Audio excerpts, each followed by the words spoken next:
दोस्तों, हमें बचपन से पढ़ाया गया कि अकबर महान था। उसने हिंदुओं से शादियां की, दीन इलाही बनाया और सबको साथ लेकर चला। लेकिन क्या ये पूरी सच्चाई है या फिर असलियत ये है कि 1568 में चित्तौड़ में उसने 30,000 निर्दोष हिंदुओं का कराया, राजपूत राजाओं की बेटियों को हरम में ले गया और मंदिरों को ताश के पत्तों की तरह ढहा दिया गया। तो दरअसल हुआ कुछ यूं कि अभी कुछ ही दिन पहले पूर्व सुप्रीम कोर्ट जज रोहिंटन फली नरिमन ने कहा कि अकबर को एक तानाशाह और हत्यारा कहना इतिहास का डिस्टॉर्शन है। उनका मानना है कि अकबर को शासन केवल युद्ध और फतेह नहीं था, बल्कि कला, संस्कृति और धार्मिक सहिष्णुता का भी दौर था।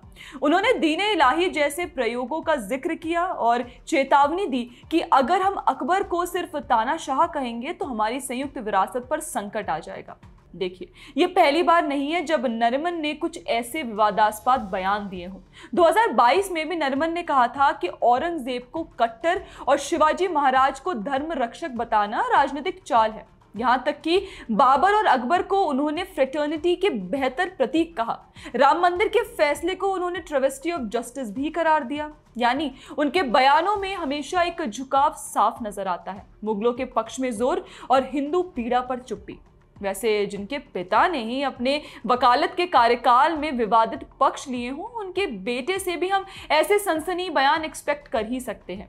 तो दरअसल रोहिंटन फली नरिमन के पिता फली सैम नरिमन थे और उन्होंने 1984 के भोपाल गैस ट्रेजेडी के दौरान यूनियन कार्बाइड कॉर्पोरेशन का पक्ष लिया, जब मिथाइल आइसोसाइनाइड गैस लीक से 5,000 से ज्यादा लोग मारे गए और 5 लाख घायल हुए। उन्होंने भारत सरकार के साथ $470 मिलियन का आउट ऑफ कोर्ट सेटलमेंट कराया, जिसे 1989 में सुप्रीम कोर्ट ने मंजूरी दी और कंपनी पर लगे आपराधिक मुकदमे भी खारिज हो गए। इस फैसले को कॉर्पोरेट हितों के पक्ष में धोखा कहा गया, क्योंकि पीड़ितों को औसतन केवल $500 प्रति व्यक्ति मिले, जबकि स्वास्थ्य संकट जारी रहा। आलोचकों ने आरोप लगाया कि उन्होंने अपने क्लाइंट्स की तरफदारी करते हुए पीड़ितों के न्याय से समझौता किया। बाद में उन्होंने माना कि ये यूथफुल एम्बिशन ड्रिवन एक भूल थी। उन्होंने कहा कि वकील होने के नाते केस लेना उनका कर्तव्य था, लेकिन कम मुआवजे पर अफसोस जताया। देखिए, हम यहाँ हमारी न्याय प्रणाली पर कोई सवाल नहीं खड़े करना चाहते, लेकिन